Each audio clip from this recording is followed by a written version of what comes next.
Nakareceive po tayo ng request mula sa ating mga followers na gumawa ng reaction video tungkol dito sa inilabas ni Regal Oliva na kanyang bagong video ukol sa kaso ni Rodrigo Duterte sa ICC.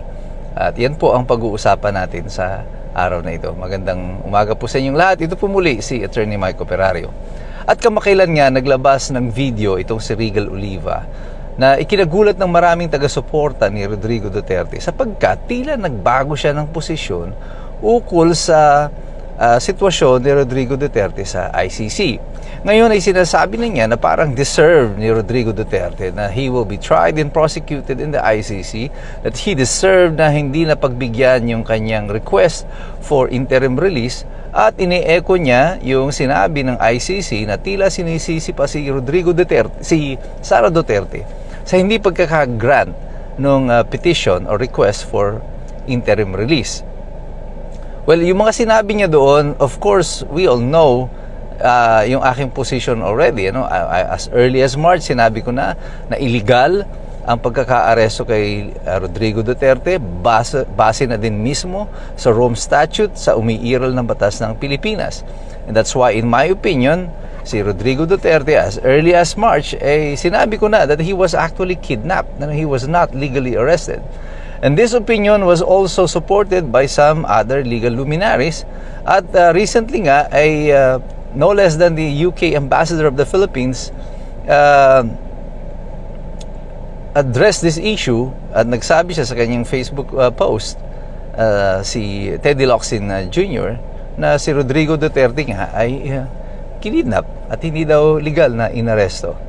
Although pagkatapos siyang kausapin ng mga officials ng DFA, tila tinanggal ni Teddy Locsin yung kanyang post tungkol dito. But the damage has already been done to the administration and they could not fire Teddy Locsin Jr. Kaya nga na sinasabi ko sa iyo nung nakaraan, ginawa kong video na yan, it's as if Teddy Locsin is goading, hinahamon na niya itong Malacanang na sige, just go and fire me.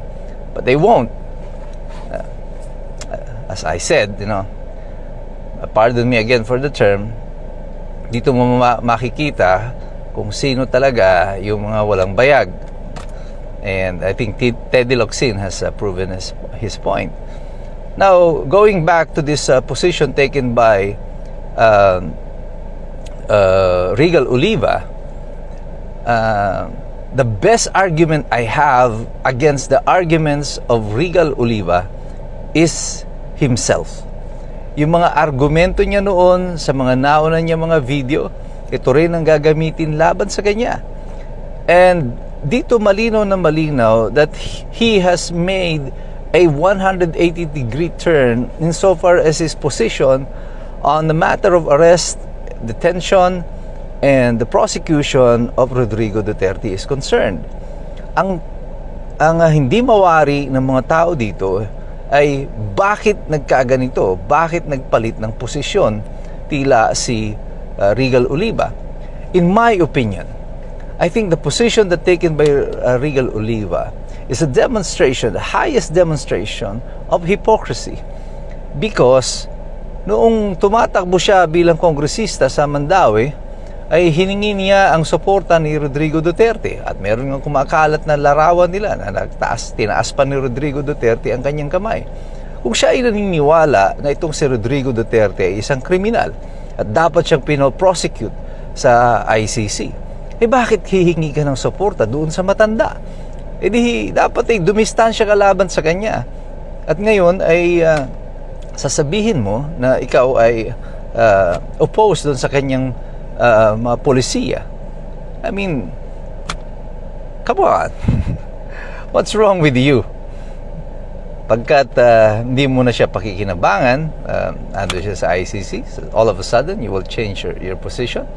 You will change your opinion on the man whose support you actively sought when you ran for a seat in Congress in 2025. That's a terrible thing to do. And this is why many people are disappointed with Regal Oliva. Because marami sa kanila ang sumuporta at sumunod sa kanya dahil sa kanyang mga posisyon that he took. And this is not to take anything away from Regal Oliva. Maayos naman ang kanyang ang legal acumen, his presentation is good. Makita mo naman pati sa mga videos niya na well prepared, it is well lighted, ang ganda ng mga background, and it's as if he is using expensive equipment to do the videos. Very unlike mine. I'm using a 10,000 pesos phone and a 100 pesos microphone, and that's it. Pero sa kanya, it is well prepared.